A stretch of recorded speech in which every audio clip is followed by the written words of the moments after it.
There is a map that no government will ever publish. It doesn't show cities or borders or elevation. It shows corridors, long stretches of road, scattered across every inhabited continent where human beings disappear at rates that defy statistical probability. In Canada, they call one of them the Highway of Tears. In Brazil, it's the Highway of Death. In Australia, it doesn't have a name at all, just 1,000 miles of nothing and a growing list of people who entered it and never came out the other side.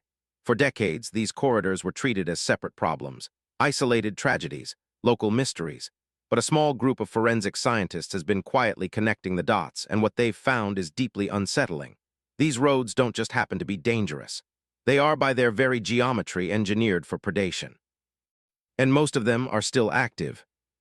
In 1995, a Canadian criminologist named Kim Rossmo did something that would quietly reshape how we understand serial violence.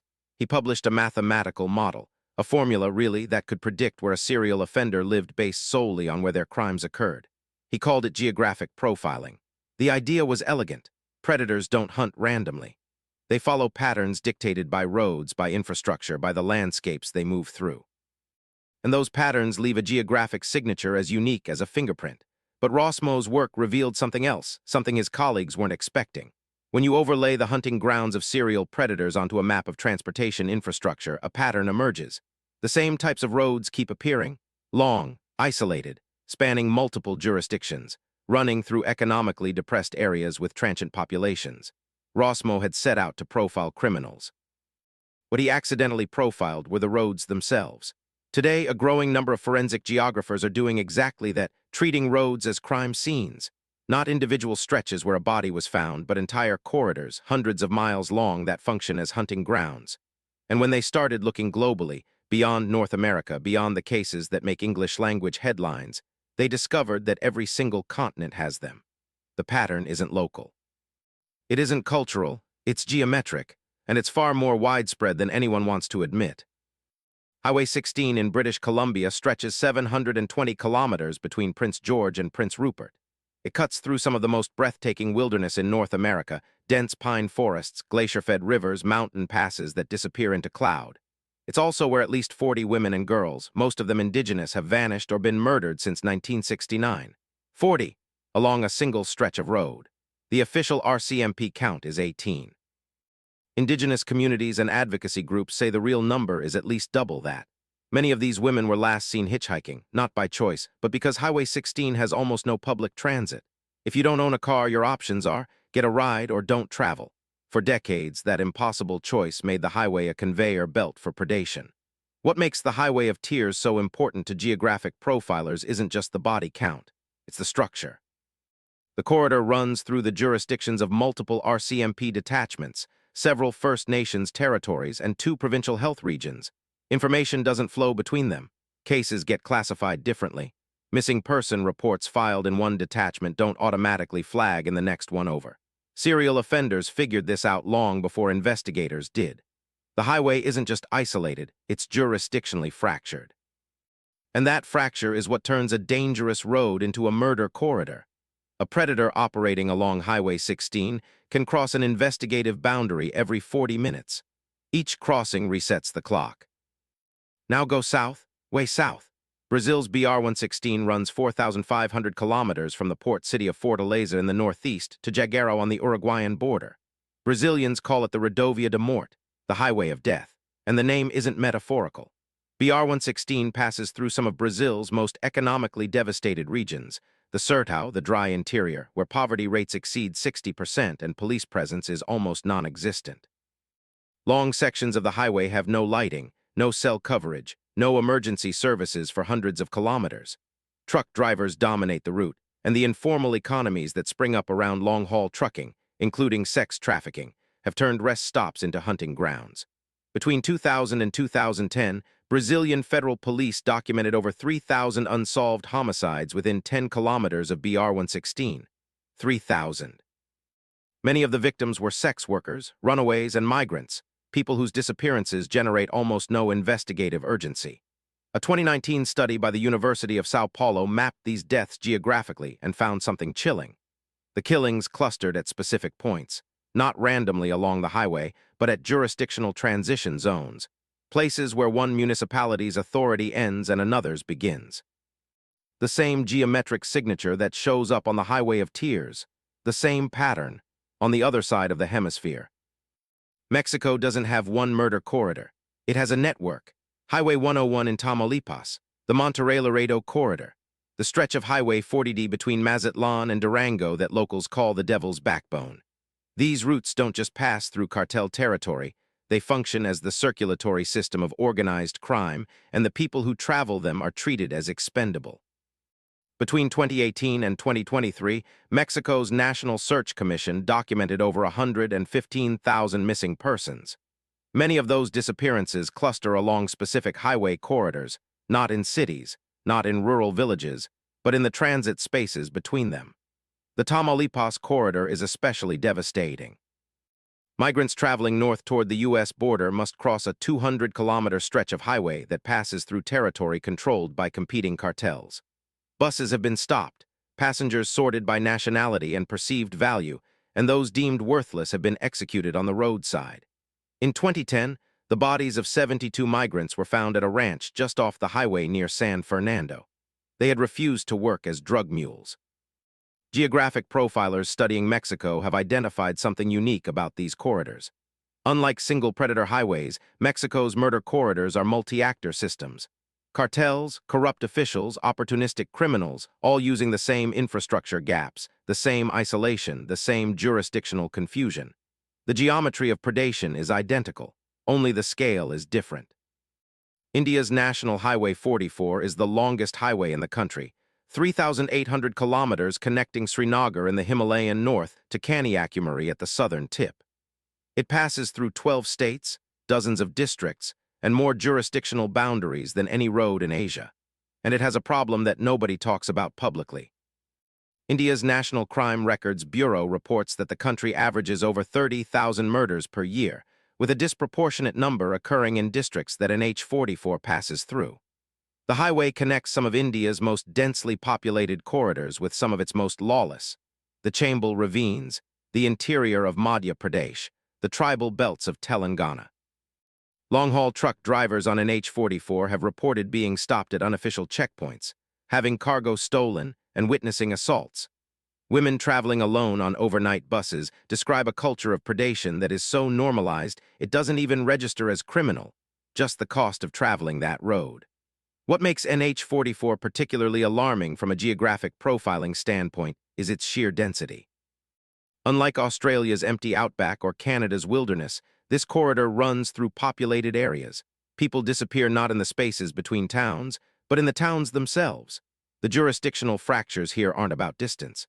They're about bureaucratic overload.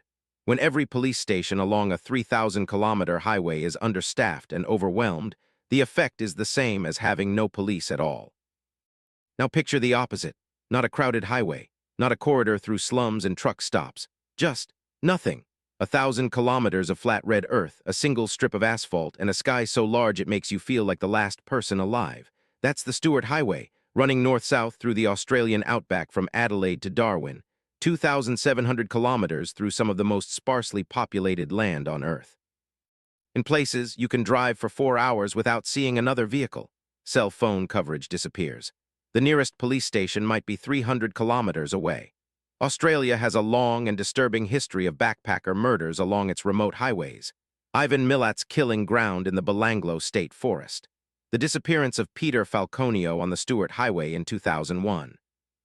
Bradley Murdoch, convicted of that murder, was a long-haul drug runner who knew the Outback Road network better than most police officers.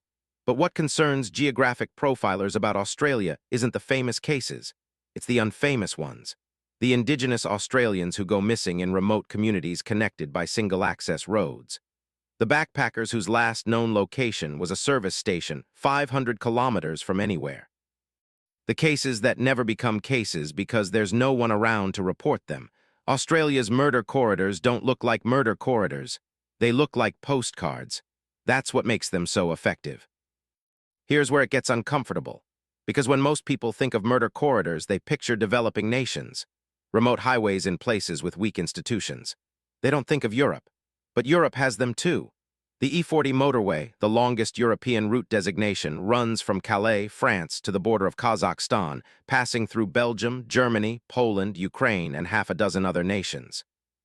Along certain stretches, particularly in eastern Poland and western Ukraine, the rate of unsolved disappearances per kilometer is comparable to BR-116. Belgium's autoroute E19 between Antwerp and Brussels gained notoriety in the 1990s after multiple women disappeared from rest areas.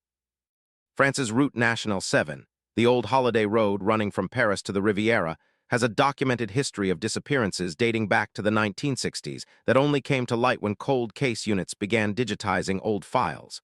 What makes European corridors unique is the Schengen zone. Open borders mean that a predator can cross from Belgium into the Netherlands into Germany without ever showing identification. 3 countries, 3 separate police databases, 3 different missing persons protocols. And unlike North America, where the FBI can theoretically coordinate across state lines, Europe has no single law enforcement body with operational authority across the entire zone. Europol coordinates, it does not command. And that gap between coordination and command is exactly wide enough for a predator to disappear into. So here's the question that geographic profilers are trying to answer. What turns an ordinary road into a murder corridor? Because not every highway is one. Not every isolated stretch of asphalt generates a body count. There's something specific about the ones that do, and it comes down to 5 factors. First, length. Murder corridors are long. We're talking hundreds or thousands of kilometers. Length creates anonymity. A predator at kilometer 200 is functionally invisible to anyone at kilometer 800. Second, isolation. Not just geographic isolation, but infrastructural. No cell coverage, no CCTV, no rest areas with lighting and security. The fewer eyes on a road, the more dangerous it becomes. Third, transient populations. Murder corridors attract people who are moving, migrants, truckers, hitchhikers, seasonal workers, runaways. People who won't be missed for days or weeks. People whose social networks are thin. Fourth, economic desperation. Every single murder corridor on this list runs through economically depressed regions. Poverty forces people onto dangerous roads because they can't afford alternatives. It limits law enforcement resources. It reduces public pressure on politicians to act. And fifth, the one that ties them all together, jurisdictional fragmentation. Every murder corridor crosses multiple boundaries: municipal, provincial, state, national. Each boundary creates a seam in the investigative fabric, and predators operate in those seams the way water finds cracks in a foundation. These 5 factors aren't independent, they compound. And when all 5 align along a single stretch of road, you have a corridor. Let's stay on that 5th factor for a moment, because it's the one that makes investigators lose sleep. Imagine a woman goes missing on Highway 16 in British Columbia. Her family files a report with the RCMP detachment in Burns Lake. 2 weeks later, her belongings are found 200 kilometers west, in the jurisdiction of the Terrace Detachment. A month after that, human remains are discovered south of the highway on First Nations reserve land, which falls under a completely different policing agreement. 3 jurisdictions, 3 investigative teams, 3 filing systems, 3 sets of priorities, and unless someone manually connects those 3 data points, which requires knowing that all 3 exist, they remain 3 separate, unsolvable fragments of the same case. This is what geographic profilers call the jurisdictional black hole. It's not that no one investigates. Everyone investigates, but they investigate their piece, their fragment, and no one sees the whole picture. Now multiply that across 12 states in India, or 27 municipalities along BR-116, or the Schengen zone. The serial killer Israel Keyes understood this instinctively. He would fly to one state, rent a car, drive to another, commit a murder, and drive to a third before disposing of evidence.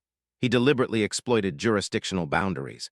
He told the FBI after his arrest that he thought of state lines the way a chess player thinks of the edge of the board as strategic assets.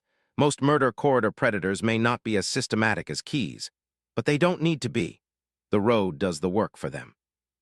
But here's where this story turns, because the same geometry that enables predators is now being used to catch them. Geographic profiling has evolved far beyond Rossmo's original formula. Modern systems like Rigel and Dragnet use Bayesian statistical models that can process hundreds of crime locations simultaneously, weighted by type, severity, and temporal pattern. Feed in the locations of disappearances along a corridor, and the system generates a probability surface. a heat map showing where the offender most likely lives, works, or has a base of operations. In 2015, a geographic profiling team at the University of London applied these methods to the Highway of Tears. They analyzed decades of disappearance data and identified 3 high-probability anchor points, locations where a serial offender likely had residential or occupational ties. 2 of those points overlapped with suspects already known to the RCMP, but never charged due to insufficient evidence. In Brazil, federal police have started using geographic profiling to allocate patrol resources along BR-116, concentrating officers at the jurisdictional transition zones where killings cluster. Early results showed a 30% reduction in roadside homicides in targeted areas. And here's the frontier predictive corridor mapping. Researchers at Simon Fraser University in Vancouver are building models that can identify roads at risk of becoming murder corridors before the body count triggers an investigation. They feed in infrastructure data, economic indicators, jurisdictional maps, and population transience metrics.